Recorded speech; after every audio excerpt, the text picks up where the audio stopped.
নাই, হাত তোলেন। মায়ের দোয়া আছে, এই মায়ের দোয়া থাকলে কোনো চিন্তা নাই। দোয়া করেন, আসি ভাই, দোয়া করেন এবং বাংলাদেশ ক্রিকেটের জন্য দোয়া করবেন। দোয়া করা ছাড়ার কিছু অপশন নাই। আপনারা সবাই আমার জন্য দোয়া করবেন। দোয়া করেন, সবাই মিলে আমাদের জন্য দোয়া করতে পারেন। সবাই দোয়া করবেন। আমাদের দোয়া দরকার। দোয়া করতে পারি যে যেন ওরা ফর্মে ফেরত আসে। দোয়া করা ছাড়ার কিছু নেই। সবার কাছ থেকে দোয়া চাইব।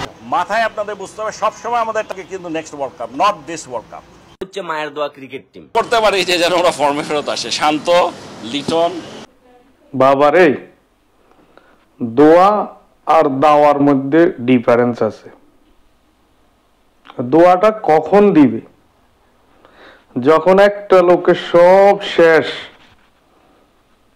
এখন সে আইসিইউতে আছে, তখন দোয়া করবে। একটা ব্যাটসম্যানের যখন 98-99 রান, 100 রান করার জন্য দোয়া দিবে।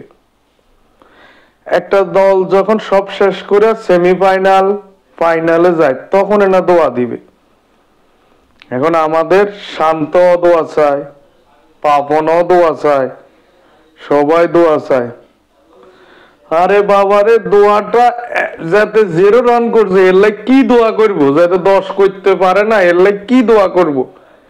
আর যাতে উগান্ডা, ইউএসএ, জিম্বাবু, আফগানিস্তানের লগে হারে এর লাই আমরা কি দোয়া করবো? আপনি আমারে বুঝান। ধরেন যদি আপনারা সেমিফাইনাল জিতছেন, ফাইনালের জন্য দোয়া করতে পারি। এখন আপনি প্রথম রাউন্ডে শেষ করতে পারেন না, আপনার দোয়া করলে আপনি সর্বোচ্চ কোনায় যাবেন। তারপরে আইন যে বেটা 10-এর ঘরে যাইতে পারে না, যে বেটা 14 বল 15 বল খেলে 3 রান করে, এর জন্য যদি সারা পৃথিবী মিলেও দোয়া করে, এ 3-এর থেকে 4-এ যাবে, তাহলে কি দোয়া করব? বাবারে, দোয়া দেওয়ার যেহেতু ডিফারেন্স আপনারা বুঝেন না, আপনাদের কাছে হাত জোর করে কই, আপনারা এইসব কিন্তু বাদ দেন।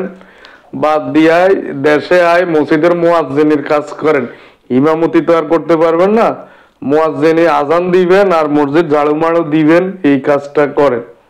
ক্রিকেট আর এইসব ক্রিকেট বোর্ডের প্রেসিডেন্ট বা ক্রিকেট খেলা ক্যাপ্টেন্সি আপনাদের আইয়ের নাই, যেটা আপনারা এখনো দোয়া কোনটা দাওয়া কোনটা এটা বুঝেন নাই। আপনাদের কাছে বিনীত অনুরোধ রইল, বাদ দেন, না পারলে আত্মসমর্পণ করেন, সরে যান। এই ভিডিওটি শেয়ার করার জন্য বিশেষভাবে অনুরোধ রইল সকলের প্রতি। লাইক, কমেন্ট, শেয়ার করবেন। ধন্যবাদ।